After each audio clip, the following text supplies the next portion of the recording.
আসসালামু আলাইকুম বন্ধুরা, কেমন আছেন সবাই? আশা করি সবাই ভালো আছেন। তো বন্ধুরা, আমি আপনাদেরকে আজকে দেখাবো যে আপনারা কিভাবে O2 কল রেকর্ড করবেন। ধরেন আপনার কাছে কেউ কল করলো, আপনি চাচ্ছেন যে তার কলটা আপনি রেকর্ড করতে। তো এটা কিভাবে করবেন? তো চলুন শুরু করা যাক। প্রথমে O2 কল রেকর্ডার সফটওয়্যারটা ডাউনলোড করার জন্য আমরা প্লে স্টোরে ক্লিক করব। প্লে স্টোরে ক্লিক করার পর আমরা এখানে সার্চ বাটনে ক্লিক করব। সার্চ বাটনে ক্লিক করার পরে এখানে আমরা টাইপ করব O2 কল রেকর্ডার্স।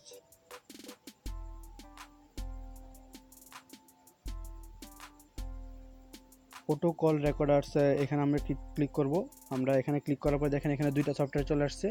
যে উপরের যেটা, এটা হচ্ছে আমাদের অরিজিনাল যে সফটওয়্যারটা, এটা দেখেন আপনি 100 মিলিয়ন ডাউনলোড। এটা আমাদের অরিজিনাল সফটওয়্যারটা, আমরা এটা ইনস্টল করব বা এটা ডাউনলোড করব। নিচে যে সফটওয়্যারটা, এটা আমরা ডাউনলোড করব না, এটা কিন্তু আমরা ডুপ্লিকেট, এটা আমরা ডাউনলোড করব না। তো আমরা যে দেখতে পাচ্ছি যে উপরের যে সফটওয়্যারটা, এটা আমরা ডাউনলোড করব, সেটা হচ্ছে 6 MB এবং আপনার 100 মিলিয়ন মানুষের ডাউনলোড করেছে। এটা খুবই ভালো একটা সফটওয়্যার, খুবই ট্রাস্টেড একটা সফটওয়্যার। এটা আপনি এটা ডাউনলোড করার জন্য আপনি এখানে ইনস্টলে ক্লিক করবেন। ইনস্টলে ক্লিক করার সাথে সাথে এটা অটোমেটিক ডাউনলোড হওয়া শুরু হয়ে যাবে। তো এই দেখতে পাচ্ছেন যে এটার যেই কিছু স্ক্রিনশট দেওয়া আছে, এটা কেমন হবে। আপনি এটা ডাউনলোড করার পরে আপনি ওপেন করবেন সফটওয়্যারটা। ওপেন করার পরে সাথে সাথে এটা অ্যাক্টিভ হয়ে যাবে। অ্যাক্টিভ হয়ে যাওয়ার পর আপনার কাছে যেই কল দেখ না কেন, আপনার সাথে সাথে কল দেওয়ার সাথে সাথে এটা রেকর্ড করা শুরু করে দেবে। রেকর্ড করার পরে আপনার এরকম আসবে, আপনারা এই যে সফটওয়্যারটার ভিতরে ঢুকে আপনারা রেকর্ডগুলো শুনতে পারবেন। তো এই যে সফটওয়্যারটা, এটা খুবই ভালো একটা সফটওয়্যার। আশা করি আপনাদের ভিডিওটা উপকার আসছে।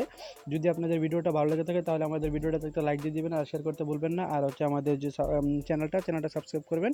আর আমাদের যে বেল আইকনটাকে বাজিয়ে রাখুন, কারণ পরবর্তী ভিডিও পাওয়ার জন্য। কারণ আমরা প্রতিদিন 4টা-5টা ভিডিও আপলোড করে থাকি। আপনারা বেল আইকনটা অন করে রাখলে আমরা যখন ভিডিও আপলোড করবো সাথে সাথে আপনি পেয়ে যাবেন। ধন্যবাদ সবাইকে।